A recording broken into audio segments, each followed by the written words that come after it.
And finally, I'd like to introduce you to Christoph Krumm, CEO and co-founder of Sironix Renewables, who will talk to us about changing the way the world cleans and solving laundry's climate problem.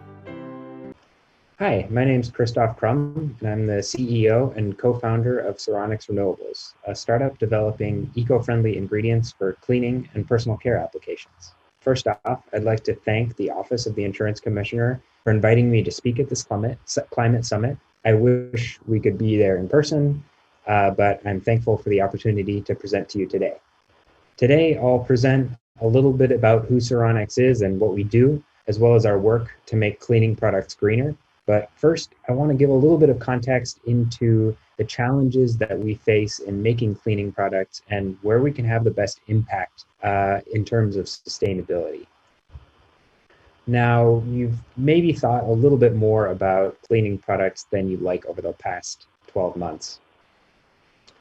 I know I've had friends and family reaching out, asking to me how cleaning products work, what works best on certain surfaces and so on.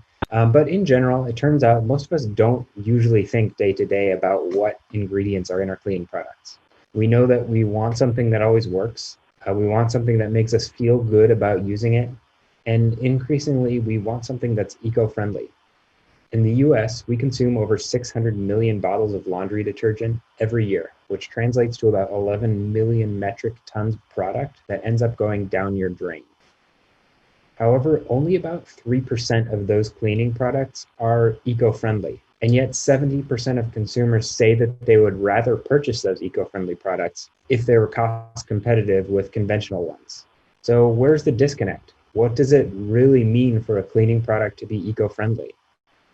As a consumer, it's almost impossible to figure out when you're standing in the store aisle trying to figure out and differentiate between products. What does it really mean to be eco-friendly or plant-based? What does biodegradable actually mean? These aren't things that are easy to answer, but we can get a little bit more clarity in all of this if we look at the overall laundry life cycle. So what you're looking at here is what we call the cradle to grave process for a laundry detergent ingredient. And that means from where we get the raw materials for the ingredients that we make all the way to where that product ends up going, which is down the drain. Every ingredient in a cleaning product goes through this life cycle. You've got your raw material sourcing, and that's where decisions can start to be made. For example, the majority of our cleaning products, like I said, come from petroleum sources, but we can also source them from plants. This is a little more expensive, but it's an emerging category and something that's of increasing importance to a lot of cleaning product brands. We follow that to the production of the material. How much energy goes into making the ingredient? How many other products are you using alongside of that? And is there waste associated with those? Next, we go to bottling and distribution. How much plastic are you using in the bottle? That matters, obviously. If you're shipping a lot of water with your material, the distribution also has a big CO2 impact.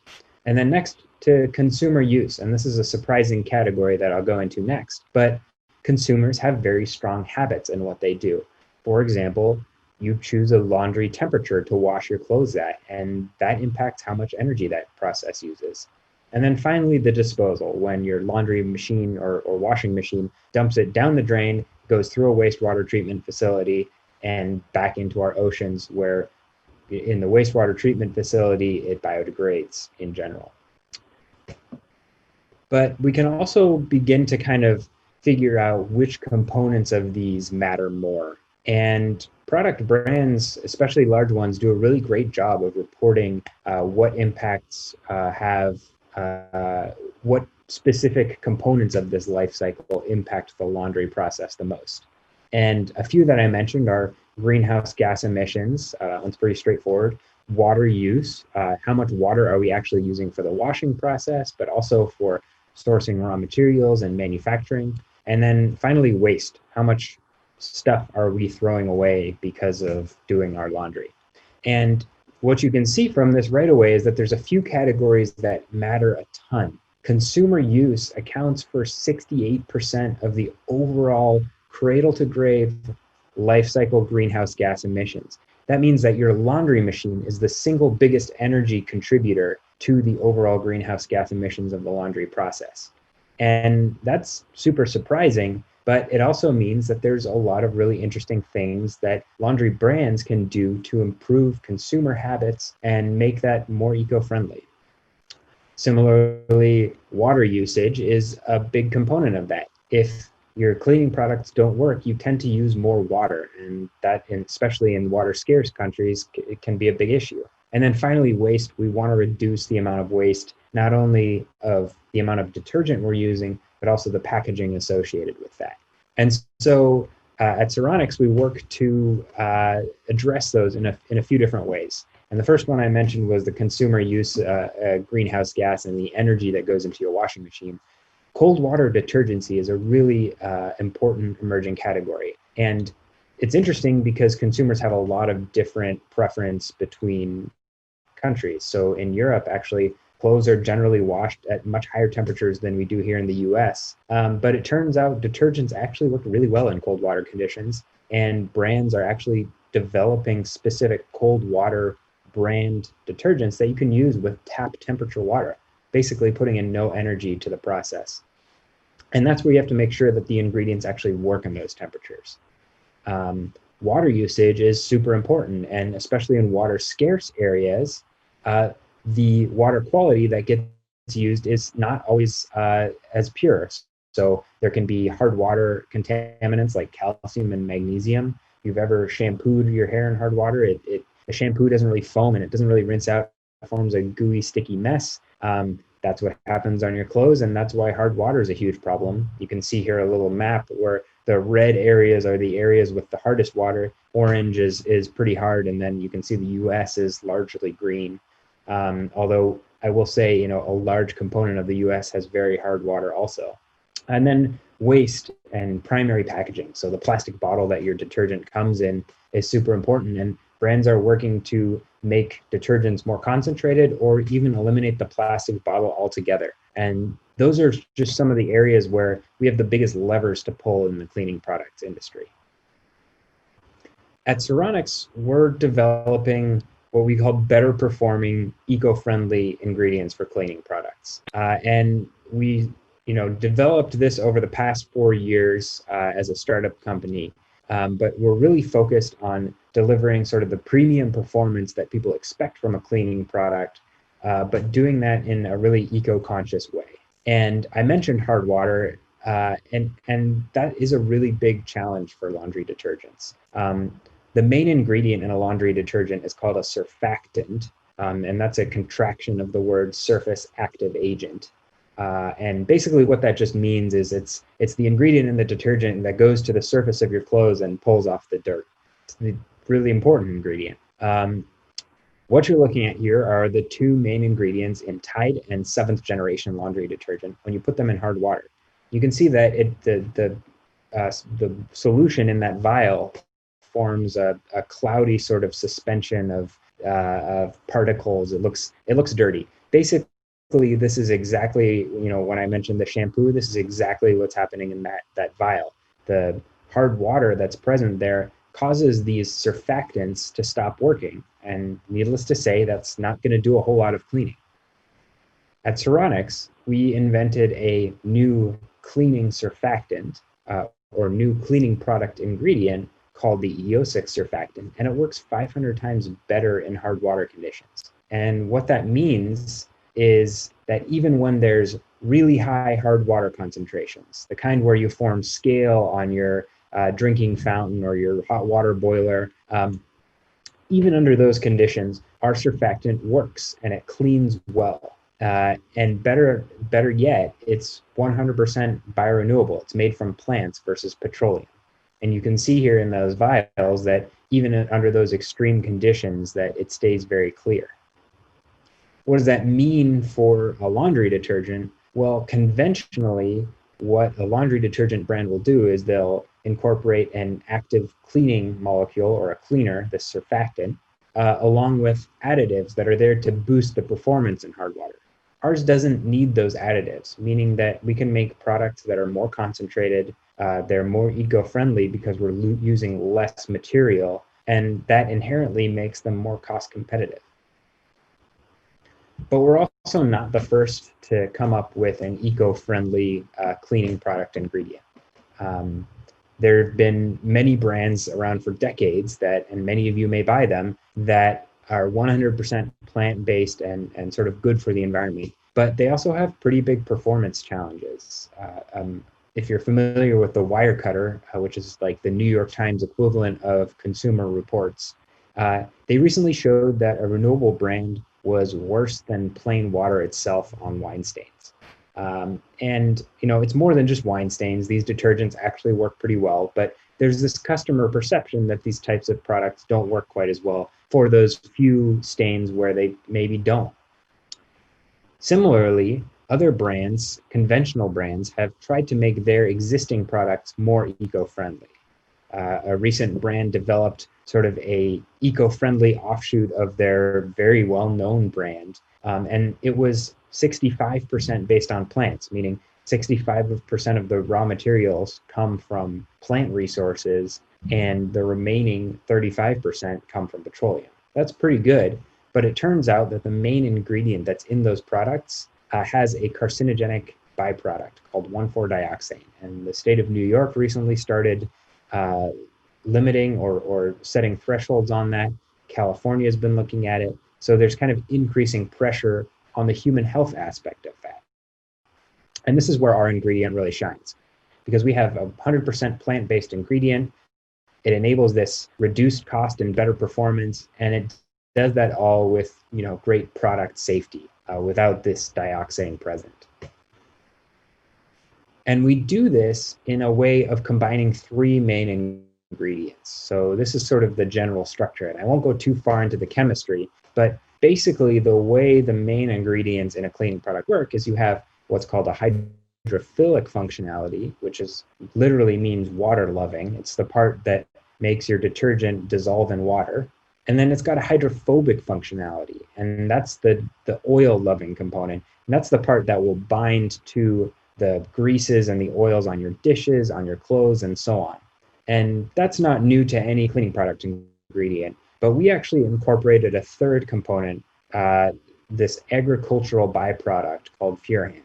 And this agricultural byproduct is what enables this entire set of three components to work together to have really great performance in really adverse conditions like hard water. And that's what gives us that performance advantage. And you can see that performance advantage. This is a comparison of our eosic surfactant compared with the main ingredient in Tide on blood stains. Blood stains are super challenging to get out. They're one of the toughest ones. And you can see here on the left column, you've got kind of a uniform blood stain on a piece of cotton. And then on the right, it's after we've washed it.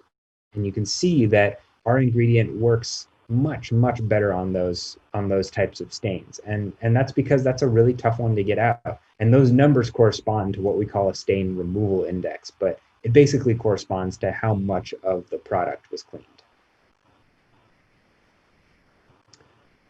Now, when we make these ingredients, I mentioned that we consider sort of the overall life cycle, cradle to grave impacts of the products. And not only does it matter where you source it, but also it matters how you transport it and the supply chain associated with that. And those can have really meaningful greenhouse gas impacts. So this is a comparison of our ingredient versus one of those that you might find in an existing detergent product.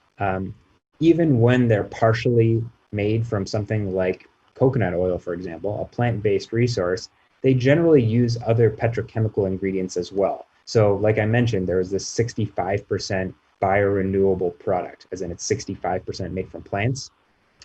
Ours is 100% made from plants because we use these agricultural waste resources instead. And that affords you certain greenhouse gas improvements. So you can see just from the raw material sourcing and the manufacturing alone, we have a 44% reduction in the CO2 footprint of just making our ingredient.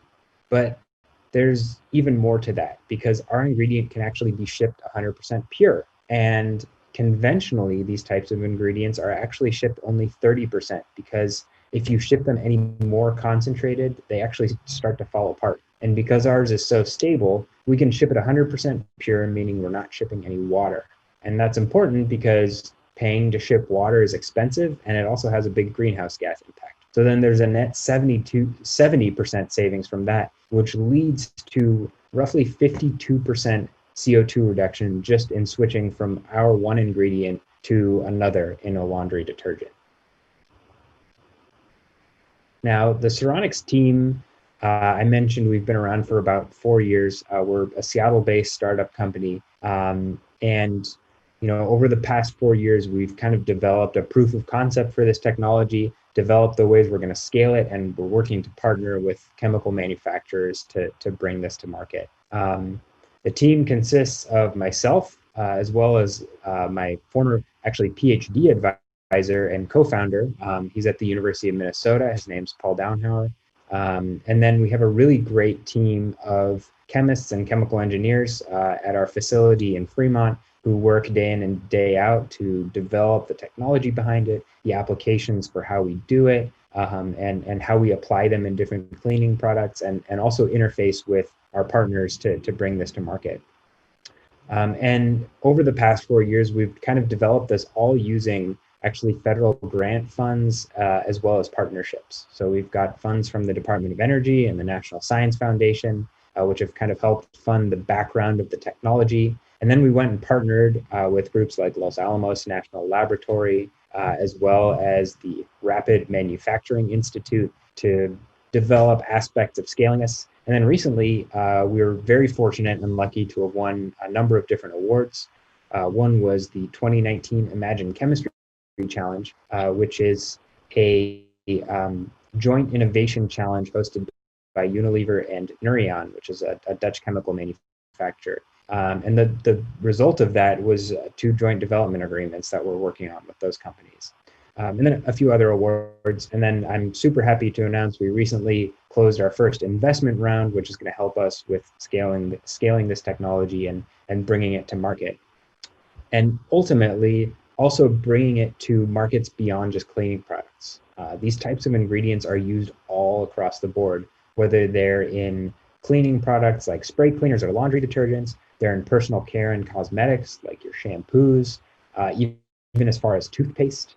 They're used in agricultural applications where you want to make sure that if you do use herbicides and pesticides, that they work as effectively as possible so we can minimize the use of those active ingredients, and that's where these types of ingredients have a big impact as well. And then even areas like paints, inks, and coatings, these types of ingredients are used. So it's a very broad, huge market. These types of ingredients are used in all sorts of products that you never really think about day in and day out, but are hugely important to our everyday lives. So we're really excited about the future and super excited to continue developing our technology. And thank you very much for the opportunity to present to you all today. Present our journey to make detergents greener so that your conscience can be as clean as your clothes. Thank you. Thank you, Dr. Krumm. We're taking virtual questions in the chat area and on our LinkedIn event page posted in the comments section.